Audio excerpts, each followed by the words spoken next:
আসসালামু আলাইকুম বন্ধুরা, সবাই কেমন আছেন? এটা হলো পদ্মা নদী। দেখেন, এক ভাই তার গরু নিয়ে আসছে। গরুকে গোসল করানোর জন্য।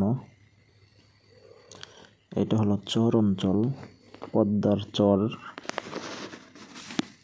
পদ্মার চরের মানুষজন পদ্মা নদীতে গরু ঝাঁপাইতে আনছে। দেখেন ভাই, আমি এখন মানিকগঞ্জ হরিরামপুর পদ্মার ওই পার চরে আসছিলাম বেড়াতে। আপনাদেরকে আমি চর ঘুরে দেখাবো। দেখেন, গরু সে ঝাঁপাইবে, মানে গোসল করাবে। সে একাই 8-10টা গরুর মতো নিয়ে আসছে ঝাঁপানোর জন্য।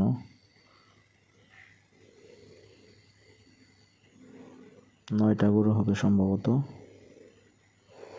দেখেন, ট্রলার আসতেছে। আমি এখন নদী পাড়ি দিয়ে চর থেকে ওই পার যাব। এই ট্রলারে করে পদ্মা পাড়ি দেব।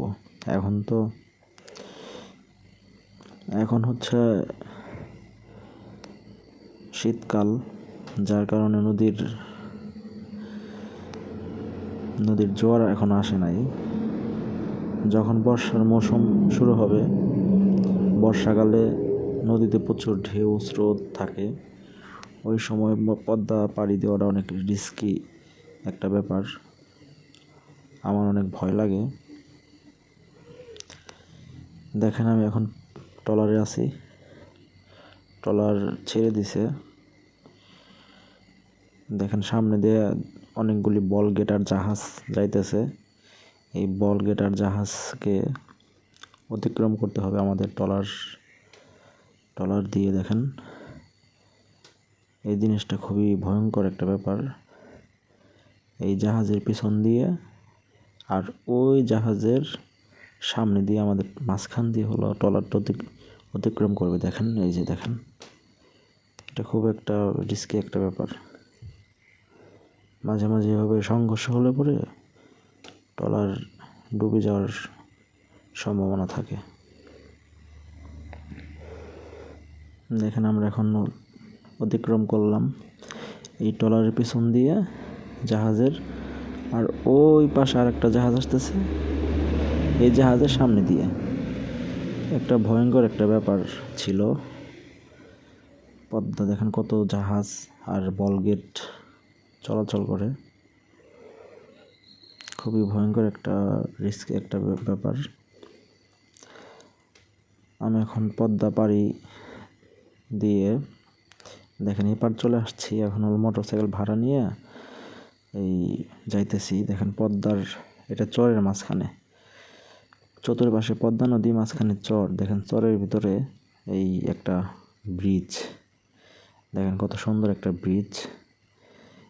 ব্রিজের নিচে হলো খাল, পদ্মার একটা ছোট্ট একটা খাল, যার উপরে ব্রিজটা করছে আর কি। দেখেন, ওই সামনে ওইটা হলো আপনার পদ্মা নদী। এই দেখেন, এটা হচ্ছে নারিকেলের বাগান, নারিকেলের গাছ। এদিকে আছে পুকুর। এটা চরের মাঝখানে এই জায়গাটা।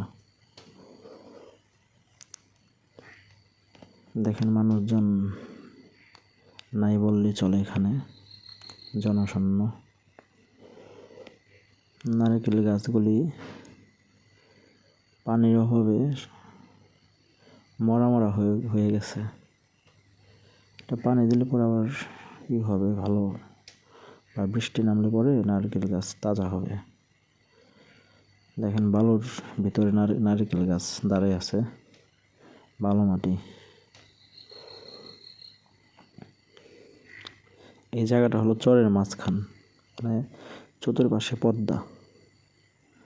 পদ্মা নদী, মাঝখানে চর। এখানেও অসংখ্য বাড়ি ঘর আছে। মানুষজন চাষাবাদ করে, গরু ছাগল হাঁস মুরগি পালন করে। আর হলো তারা ভুট্টা, তাদের আয়ের উৎস হলো ভুট্টা, কৃষিকাজ করে। কৃষিকাজ কৃষিকাজ করেই জীবিকা নির্বাহ করে বেশিরভাগ মানুষ। গ্রামের মানুষগুলি খুবই সহজ সরল, অতিথিপরায়ণ হয়। দেখেন, আমি এই মোটরসাইকেল ভাড়া নিয়ে এখানে বেড়াতে আসছিলাম। আবার এই দেখেন চরের ভিতর পাকা রাস্তা, দেখছেন? পাকা রাস্তা আছে চরের ভিতরে। এই কয়েক কিলোমিটার, 4-5 কিলো হবে সম্ভবত, আরও কম হবে। পাকা রাস্তা 3-4 কিলো।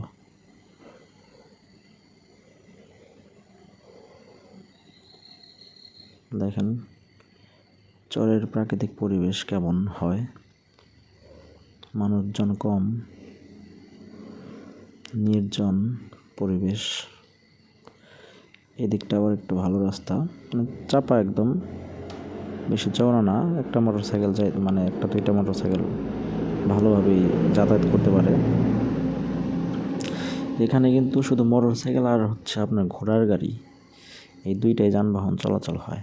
অন্য কোনো যানবাহন নাই এখানে, অটো, সিএনজি এইগুলো নাই। মোটরসাইকেল আর হচ্ছে ঘোড়ার গাড়ি।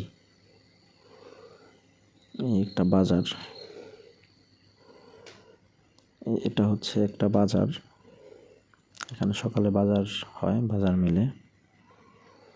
দেখেন বাজারের পাশ দিয়ে আমরা যাচ্ছি, ভিতরের বাজার। এই যে এটা, এই একটা মোটরসাইকেল দেখেন, এখানে মোটরসাইকেল আর হচ্ছে ঘোড়ার গাড়ি। বাজারটা বেশ বড় সড়ই আছে। দেখেন